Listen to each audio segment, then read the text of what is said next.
ಆಯ್ತು, ಈಗ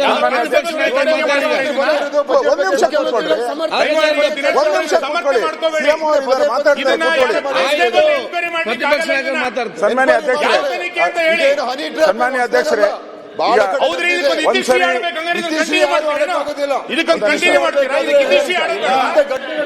ನಾವು ನೀವು ಅಂತಲ್ಲ, ಇದಕ್ಕೊಂದು ಇಂಡಸ್ಟ್ರಿ ಆಡಿ, ಯಾರಿಗೆ ರಕ್ಷಣೆಗೆ ಬರಬೇಡಿ.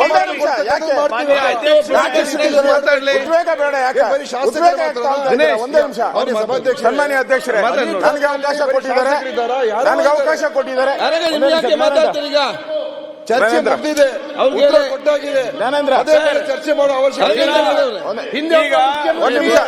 ಅಧ್ಯಕ್ಷರೇ,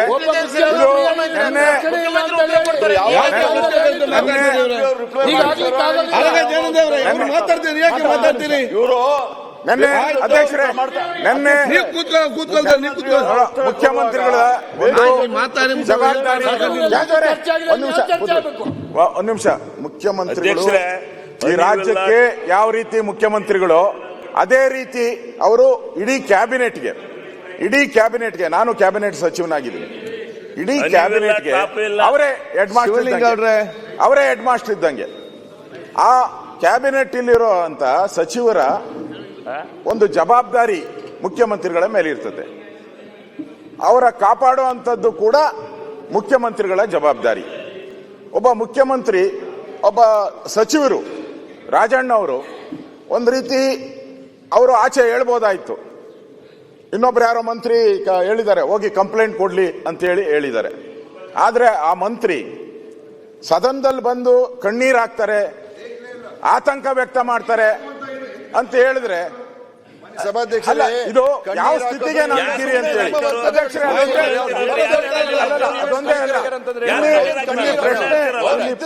ಪ್ರಶ್ನೆ ಇರ್ತಕ್ಕಂಥದ್ದು. ಇಲ್ಲಿ ಹೇಳಿದ್ದಾರೆ, ಪತ್ರಿಕೆಯಲ್ಲಿ ಬಂದ್ಬಿಟ್ಟಿದೆ. ಆ ನ್ಯಾಯಾಧೀಶರ ಕಥೆ ಏನೀಗ? ಜಡ್ಜ್ಗಳಿದ್ದಾರೆ ಅಂತ ಬಂದಿದೆ ಪತ್ರಿಕೆಯಲ್ಲಿ. ಹಂಗಾರೆ ಕೋರ್ಟ್ ಅಲ್ಲಿ ಇರುವಂತ ಜಡ್ಜ್ಗಳು ಯಾವ ರೀತಿ ಕೆಲಸ ಮಾಡ್ಬೇಕೀಗ? ಪತ್ರಿಕೆಯಲ್ಲಿ ಬಂದ್ಬಿಟ್ಟಿದೆ ಅಧ್ಯಕ್ಷರೇ. ಕೇಂದ್ರದ ನಾಯಕರಿದ್ದಾರೆ ಅಂತ ಬಂದಿದೆ. ಹಾಗಾದ್ರೆ ಕೇಂದ್ರದ ನಾಯಕರು ಯಾರಿದ್ದಾರೆ? ಕೇಂದ್ರದ ನಾಯಕರು ಅವರು ರಾಜಣ್ಣ ಅವರು ಬೇಕಾದ್ರೆ ಎಲ್ಲಾ ಪಾರ್ಟಿಯವರು ಅಂತ ಹೇಳಿದ್ದಾರೆ. ಇಲ್ಲಿ ಕಾಂಗ್ರೆಸ್ ಅವ್ರ ಪ್ರಶ್ನೆ ಅಲ್ಲ, ಎಲ್ಲರದು ಪ್ರಶ್ನೆ, ಇಲ್ಲಿ ಇರೋರ್ದೆಲ್ಲರೂ ಕೂಡ ಪ್ರಶ್ನೆ. ಇಲ್ಲಿ ಕೇಂದ್ರದ ನಾಯಕರು ಅಂದ್ರೆ ಯಾರು? ಮಂತ್ರಿಗಳಿದಾರ? ಕೇಂದ್ರದ ಕಾಂಗ್ರೆಸ್ ನಾಯಕರಿದಾರ? ಯಾರಿದಾರ? ಏನು ಅರ್ಥ ಆಗ್ಬೇಕು. ಜಡ್ಜ್ಗಳು ಬಂದಿರೋದ್ರಿಂದ ಮತ್ತೆ ಇದು ಇನ್ನಷ್ಟು ಗಂಭೀರ ಇರೋದ್ರಿಂದ ದಯವಿಟ್ಟು ಮುಖ್ಯಮಂತ್ರಿಗಳು, ಈಗಾಗಲೇ ಸುನೀಲ್ ಅವರು ಮಾತಾಡಿ ಹೇಳಿದ್ದಾರೆ, ಇದನ್ನ ನಾನು ಕೂಡ ಹೇಳ್ತಾ ಇದ್ದೀನಿ, ಇದನ್ನ ಒಂದು ಸಿಟ್ಟಿಂಗ್ ಜಡ್ಜ್, ಹೈಕೋರ್ಟಿನ ಸಿಟ್ಟಿಂಗ್ ಜಡ್ಜ್ ಒಂದು ನೇತೃತ್ವದಲ್ಲಿ ಒಂದು ತನಿಖೆ ಮಾಡಿಸಿ. ಇಲ್ಲ ಅಂತ ಹೇಳಿದ್ರೆ ಇಲ್ಲಿ ಮಂತ್ರಿಗೆ ಇಲ್ಲಿ ಅಭದ್ರತೆ ಅಂದ್ರೆ ಮಂತ್ರಿಗೆ ಯಾರು ಕಾಪಾಡಲ್ಲ ಅಂತ ಹೇಳಿದ್ರೆ ನಮ್ಮನ್ನೆಲ್ಲ ಯಾರು ಕಾಪಾಡ್ತಾರೆ? ಏನೋ ಮಂತ್ರಿ ಆಗಿರೋದಕ್ಕೆ ಅವ್ರು ಬಂದು ಧೈರ್ಯವಾಗಿ ಮುಖ್ಯಮಂತ್ರಿಗಳ ಕಚೇರಿಯಿಂದ ಬಂದು ಧೈರ್ಯವಾಗಿ ಇಲ್ಲಿ ಬಂದು ಹೇಳಿದ್ರು. ಬೇರೆಯವ್ರಿಗೆ ಎಲ್ಲಿದೆ ಈ ಅವಕಾಶ? ಇದೊಂದು ದೊಡ್ಡ ದಂಧೆ ಆಗಿದೆ. ನಿಮ್ಮ ಮುಖ್ಯಮಂತ್ರಿ ಪದವಿಗೋಸ್ಕರ ಅಥವಾ ಇನ್ನೊಂದು ಪದವಿಗೋಸ್ಕರ ಎಲ್ಲಾರನ್ನೂ ಧ್ವಂಸ ಮಾಡಾಕ್ತೀನಿ ಅಂತ ಹೇಳಿದ್ರೆ ನಾವು ರಾಜಕೀಯ ನೈತಿಕತೆ ಎಲ್ಲಿದೆ? ಇದು ಈ ಸದನಕ್ಕೆ ಒಂದು ನೈತಿಕತೆ ಹಾಳಾಗೋಗಿದೆ. ದಯವಿಟ್ಟು ನೋಡಿ ದಿನೇಶ್, ಜಡ್ಜ್ಗಳ ಹೆಸರು ಹೇಳಿದ್ರಿ ನೀವು, ಯಾಕೆ ಹೇಳಿದ್ರಿ ಜಡ್ಜ್ಗಳು ಇದ್ದಾರೆ ಅಂತ? ಜಡ್ಜ್ಗಳು ಸದನದಲ್ಲಿ ಇದ್ದಾರೆ, ಕೇಂದ್ರದ ನಾಯಕರಿದ್ದಾರೆ, ಇಲ್ಲಿ ಮಾತಾಡ್ತೀರಾ? ಕೇಂದ್ರದ ನಾಯಕರಿದ್ದಾರೆ, ಯಾರಿದ್ದಾರೆ ಇಲ್ಲಿ? ನೀವೇನ್ ಹೇಳ್ತಾ ಇದ್ದೀರಿ?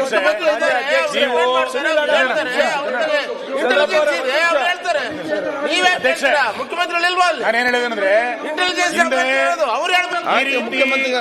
ಈ ರೀತಿ ನೋಡಿ, ಒಂದು ನಿಮಿಷ. ಈಗ ವಿರೋಧ ಪಕ್ಷ ನಾಯಕರು ಏನೇನೋ ಹೇಳ್ತಾರೆ. ಚಂದ್ರಪ್ಪ ಅವರೇ, ಮಂತ್ರಿ ಪದವಿಗೋಸ್ಕರ, ಪದವಿಗೋಸ್ಕರ ವಿರೋಧ ಪಕ್ಷ ನಾಯಕರಾಗಬೇಕು ಅಂತನೂ ಇರ್ಬೋದು, ಯಾರೋ ಗೊತ್ತು. ವಿರೋಧ ಪಕ್ಷ ನಾಯಕರಾಗಬೇಕು ಅಂತನೂ ಇರ್ಬೋದು. ನೋಡಿ, ಇವೆಲ್ಲ ಊಹೆಗೋಸ್ಕರ ಮಾತಾಡಬಾರ್ದಿಲ್ಲ. ವಿಧಾನಸಭೆಯಲ್ಲಿ ಊಹೆಗಳ ಮೇಲೆ ಮಾತಾಡಬಾರ್ದು. ಮಾನ್ಯ ಸಭಾಧ್ಯಕ್ಷರೇ, ರಾಜಣ್ಣ ಅವರು ಹೇಳಿಕೆ ಕೊಟ್ಟಿದ್ದಾರೆ. ಸದನದ ಪ್ರತಿಯೊಬ್ಬ ಶಾಸಕರ ಗೌರವ ಪ್ರಶ್ನೆ ಇದೆ, ಇದ್ರ ಬಗ್ಗೆ ಸಮಗ್ರವಾಗಿ ತನಿಖೆ ಆಗಲೇಬೇಕು. ತೀರ್ಮಾನ ಮುಖ್ಯಮಂತ್ರಿಗಳು ಇದ್ರ ಬಗ್ಗೆ ಸ್ಪಷ್ಟನೆ ನೀಡಬೇಕಾಗಿದೆ. ಯಾರೋ ಒಬ್ರಿಬ್ರು ದಿನೇಶ್, ಮಂತ್ರಿಗಳ ಪ್ರಶ್ನೆ ಅಲ್ಲ ಇದು. ಅವ್ರಿಗೆ ಮುಖ್ಯಮಂತ್ರಿ ಹೇಳ್ಬೇಕು, ನೀವಲ್ಲ ಮಂತ್ರಿಗಳ ನೀವಲ್ಲ ಪ್ರಶ್ನೆ ಅಲ್ಲ. ಮುಖ್ಯಮಂತ್ರಿ ಹೇಳ್ಬೇಕು. ಯಾಕಂದ್ರೆ ಮಂತ್ರಿಗಾಗಿರೋದು ಮಂತ್ರಿಗಾಗಿರೋದು ಆಗಿದೆ ಅಂತಕ್ಕಂಥದ್ದನ್ನ ಹಾಗಾದ್ರೆ ಮಂತ್ರಿಗೆ ಭದ್ರತೆ ಬೇಡವಾ? ಮಂತ್ರಿಗೆ ಭದ್ರತೆ ಬೇಡವಾ? ಒಂದ್ ನಿಮಿಷ ಕೇಂದ್ರದ ನಾಯಕರಾಗಿ ಬಂದ್ರಿ ಇಲ್ಲಿ. ಅನೇಕ ಗಾಳಿ ಸುದ್ದಿಗಳಿಂದ ಯಾರು ಸಮರ್ಥನೆ ಮಾಡಲಿಲ್ಲ, ಸಮರ್ಥನೆ ಮಾಡ್ತಾರೆ. ಮುಖ್ಯ ನ್ಯಾಯಾಧೀಶರ ಮೇಲೆ ಕ್ರಮ ಕೈಗೊಳ್ಳಬೇಕು. ಸಮರ್ಥನೆ ಯಾರು ಕೂಡ ಮಾಡಲಿಲ್ಲ. ನಾನು ಹೇಳ್ತಾ ಇದ್ದೇನೆ ಅಂತ ಕೇಳಿದ್ರೆ ಈ ಸದನದ ಗಾಂಭೀರ್ಯತೆ ಹೆಂಗ್ ನಡೆದಿದೆ ಅಂತ ಎಚ್ ಕೆ ಪಾಲ್ಟ್ರೆ ನಮ್ಗಿಂತ ಚೆನ್ನಾಗಿ ಹೇಳ್ಬಲ್ರು. ಹಿಂದೆ ಇಲ್ಲಿ ಯಾರೋ ಒಬ್ರು ಅಶ್ಲೀಲ ವಿಡಿಯೋ ನೋಡಿದ್ರು ಅನ್ನೋ ಕಾರಣಕ್ಕೆ ಸದನದ ಹೊರಗಾಗ್ತಂತ ಘಟನೆ ಈ ಪೀಠದಿಂದ ಆರ್ಡರ್ ಬಂದಿತ್ತು.